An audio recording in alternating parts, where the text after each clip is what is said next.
আসসালামু আলাইকুম সবাইকে। আশা করি সবাই ভালো আছেন। আলহামদুলিল্লাহ আল্লাহর রহমতে আমিও ভালো আছি। আজকে চলে এসেছি আপনাদের সাথে আরেকটা গার্ডেনের ভিডিও নিয়ে। যেহেতু আমরা শীত প্রধান দেশে থাকি, তাই মরিচ আর বেগুনের চারাগুলো আমরা জানুয়ারি মাসের মিডলে অথবা ফেব্রুয়ারি মাসের প্রথমেই লাগানো উচিত। না হলে দেখা যায় যে এই গাছগুলা বড় হয়ে এগুলাতে ফল আসার আগে আগে আমাদের এখানে আবার উইন্টার চলে আসে। তাই যারা এখনও লাগান নাই, এখনই বেস্ট টাইম, আপনারা বিচিগুলা লাগিয়ে দিবেন। আমি দুঃখিত আমার ভিডিওটা শেয়ার করতে লেট হয়ে গিয়েছে। এখন অলরেডি ফেব্রুয়ারি মাসে তো তৃতীয় সপ্তাহ হয়ে গিয়েছে। সময়ের অভাবে আমি করতে পারি নাই। পুরো ভিডিওর প্রসেসটাই আমি আপনাদের সাথে ভিডিওতে শেয়ার করেছি।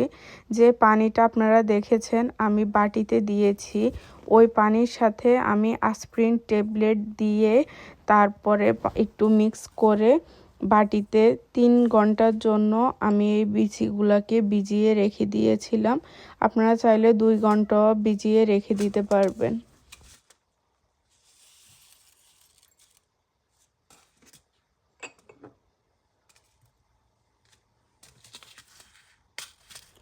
এখানে এখন আমি সবগুলা বিছি আলাদা আলাদা বাটিতে দিয়ে তারপরে রেখে দিব। এরপরে বাকি প্রসেসিংটা আপনাদের সাথে শেয়ার করছি। ভিডিওটা না টেনে পুরো দেখতে থাকেন, সাথে থাকবেন।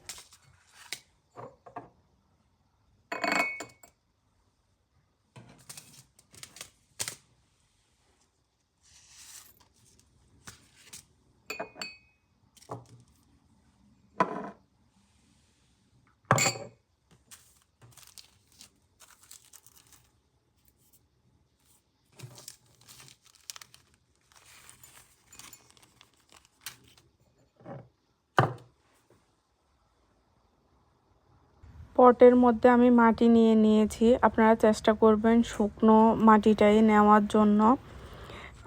মাটি নিয়ে এখন সবগুলা বীজ আমি আলাদা আলাদা পটে দিয়ে, আর এই যে দেখছেন আমি প্যাকেটের যে কর্নারগুলো কেটেছি ওগুলাতে আমি নাম লিখে রেখে দিয়েছি, যে যেন আমি কোনো ওটা একটার সাথে আরেকটা মিক্স করে না ফেলি সেজন্য।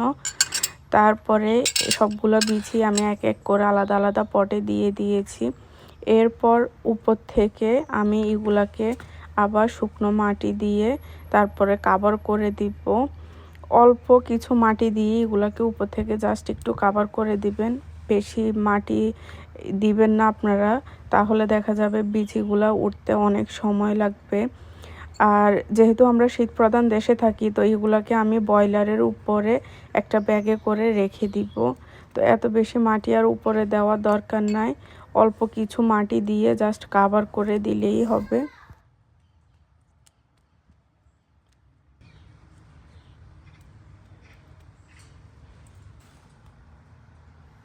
এখন উপর থেকে মাটিটা দিয়ে আমি কাভার করে দিচ্ছি। সবগুলো কাভার করা হয়ে গিয়েছে। এখন একটা বোতলের মধ্যে আমি হোল করে নিয়েছি পিন দিয়ে। সে বোতল থেকে উপর থেকে একটু করে আমি পানি স্প্রে করে দিব সবগুলা পটের মধ্যে। তারপরে এগুলাকে আমি একটা পলিথিনে রেখে আলাদা আলাদা করে পলিথিনে রেখে তারপরে বয়লারের রুমে রেখে দিব।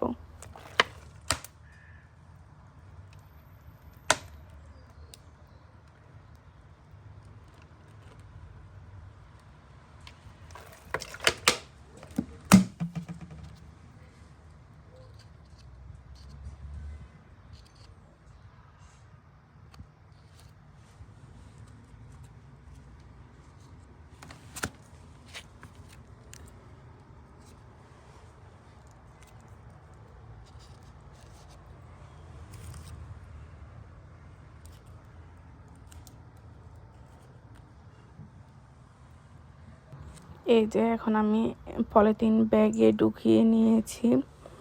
2টা ব্যাগে আমি নিয়েছি। একটা ব্যাগের মধ্যে 3টা টব দিয়েছে, আরেকটাতে 2টা দিয়ে এখন এটার মুখটাকে পেঁচিয়ে বয়লারের রুমে দিয়ে দিব।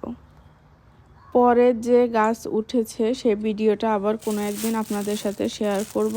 আমার ভিডিওটা আপনাদের ভালো লাগলে সাপোর্ট করে পাশে থাকবেন।